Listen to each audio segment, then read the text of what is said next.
How's it going, everyone? My name is XFreds, and welcome to another review. So, Sonic Rush. This is yet another Sonic game that I don't really have a whole lot of experience with. My only experience with Sonic Rush was from a Sega emulator. Now, despite my time with this game being fairly short, I recall having a bit of fun with it.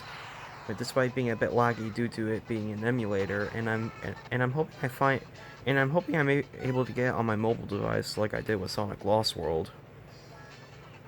With all this being said, though, this game is known to be this game isn't really talked that much anymore, which is understandable. There is a lot of other Sonic games that are way more popular, and I'll say this now.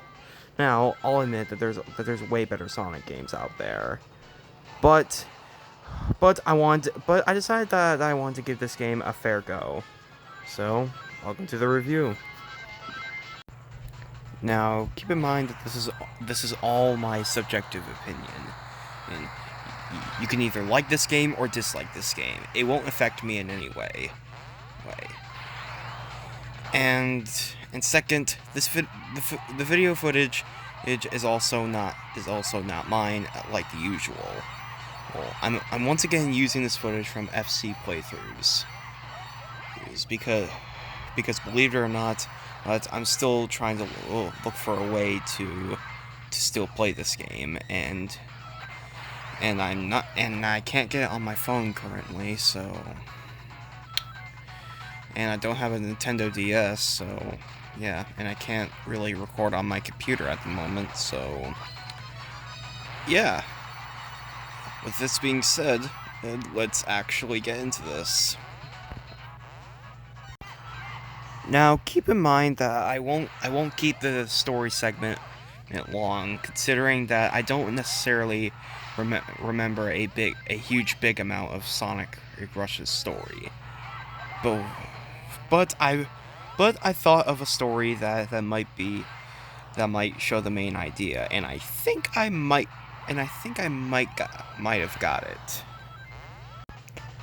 Now Sonic was having a normal duo with Eggman, just like the usuals, which is a pretty classic start to a Sonic game, if I'm gonna be honest.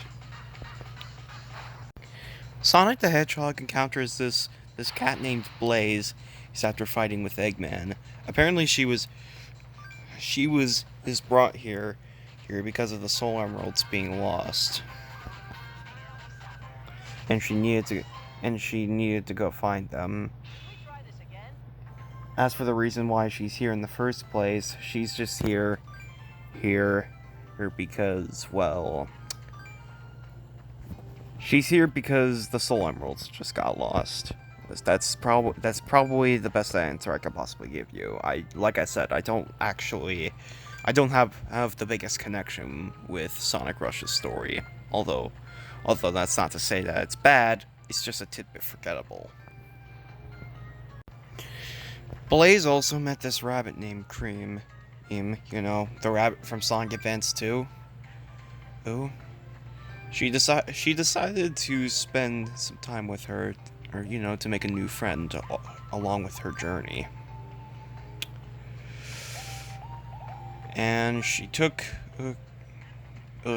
her life as a responsibility.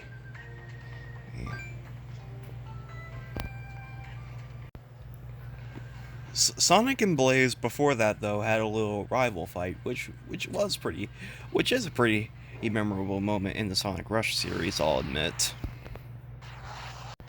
Just like the Sonic Adventure games, Sonic Rush has a last story segment, and I guess you could count Heroes too.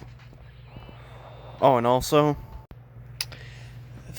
that being next to Eggman right there is Eggman's descendant in the future, which is also Eggman in Blaze's dimension, he is known as Eggman Nigga. Now, Eggman Nigga stands for Eggman Negative, with a more negative tone of Eggman himself, which is somehow possible. He was alright in the Sonic Rush series, but he was nothing just for a serviceable villain.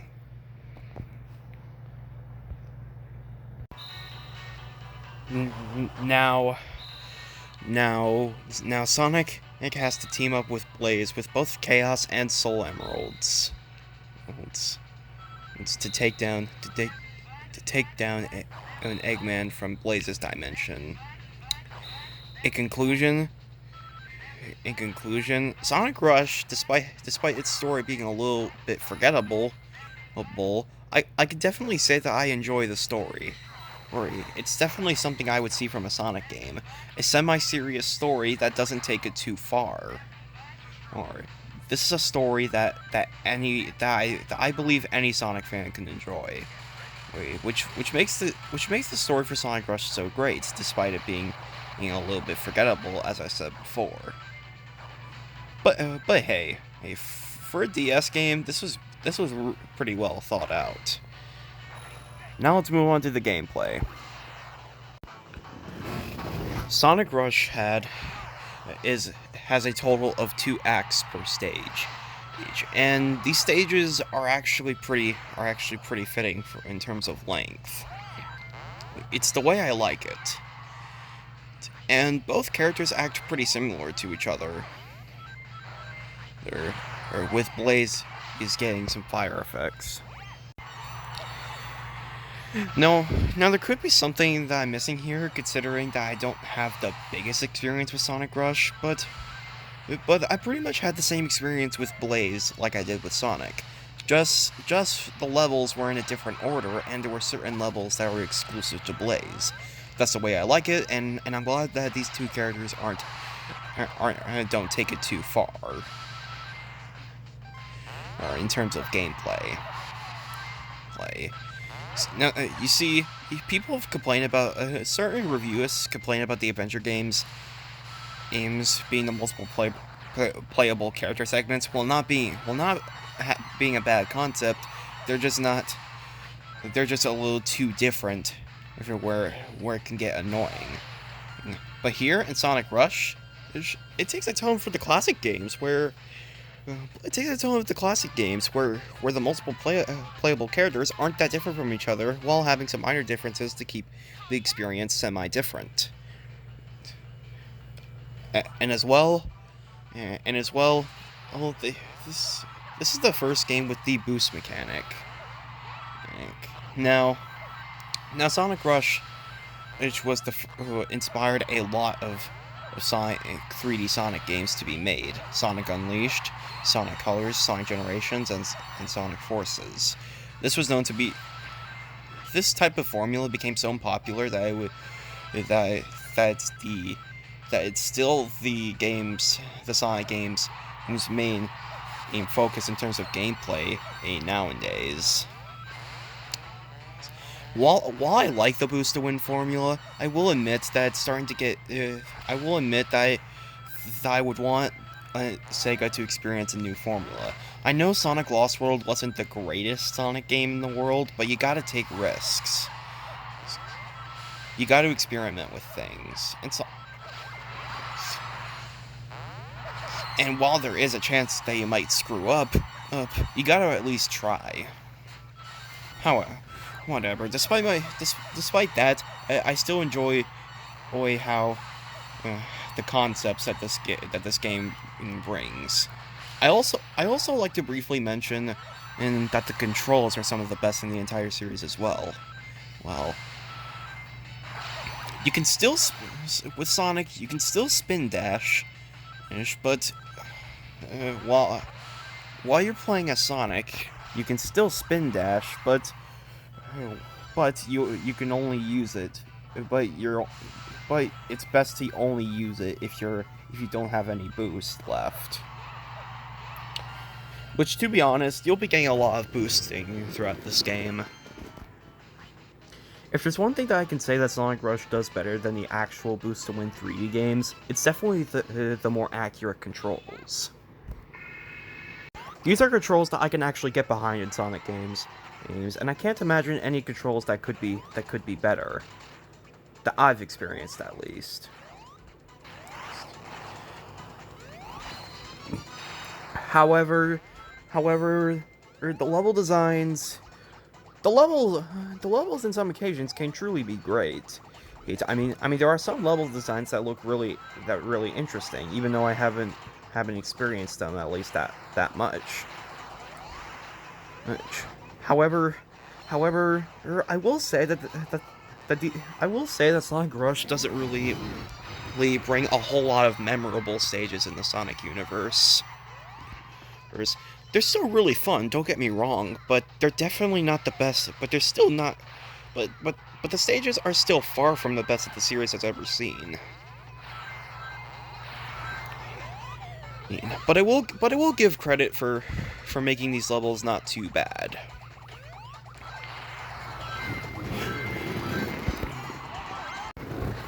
Now, how are the boss fights? Okay, these boss fights are actually really good. In fact, they're some of the best boss fights in the entire series. These are boss fights that I get a kick out of, especially Sonic vs. Blaze. If there's one extremely memorable moment in the Sonic Rush games, it is this moment. And the final boss is just a very creative. It's just a pretty creative. Well, not necessarily creative, considering that this is inspired by Doomsday Zone, but there are some, but I could definitely see players who's having a bit of fun with this.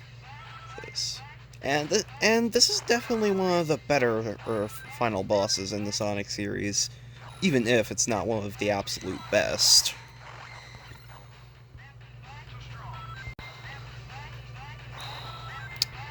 Now the soundtrack is also really nice. There's some tunes that I actually do get quite a decent kick out of, such as the regular boss theme, the Water Palace theme being pretty catchy despite being a bit basic, and the level itself not being that great to begin with, and the final boss theme is just, well, for Phase 2 at least, it's just a blasty blast to listen to.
Pretty catchy tune, right?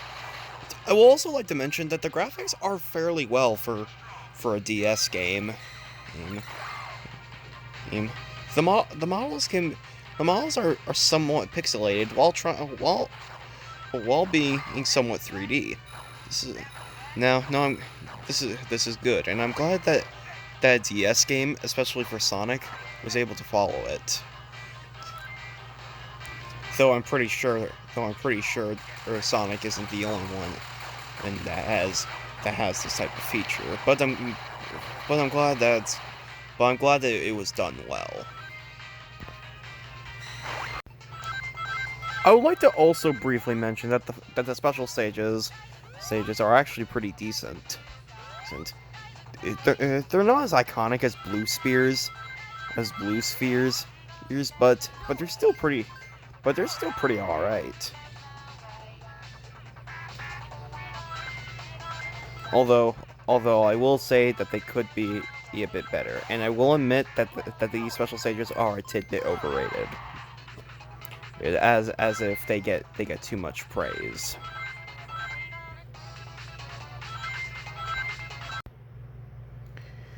You know, despite Sonic Rush being one of the more forgettable Sonic games, I can definitely say that the game as a whole really shows what a Sonic game should be. And it's definitely only a Sonic game where it should be at the very least at its top 10. At the very least, a top 10 in Sonic game. Where is unknown, but I definitely place it up there. There. Like I said though, this the main villain that this game offers, along with the game as a whole, it's a bit forgettable. I mean, it can still be very much fun. Don't get me wrong. It's just a little bit forgettable. But I will give Sega massive props for making it work. And I'm glad that Sonic Rush existed because it brought in a very memorable character in the franchise, while a very memorable mechanic used in the franchise.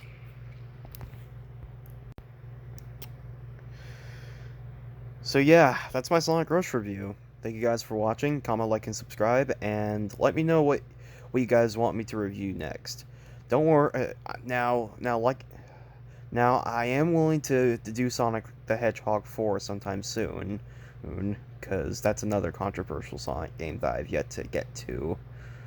But I will get on that at the very least soon. I'll also one day cover Rush Adventure and Sonic Colors on the DS, which is known to be Rush 3. Anyways, guys, thank you all for watching, and I'll see you all in my next review.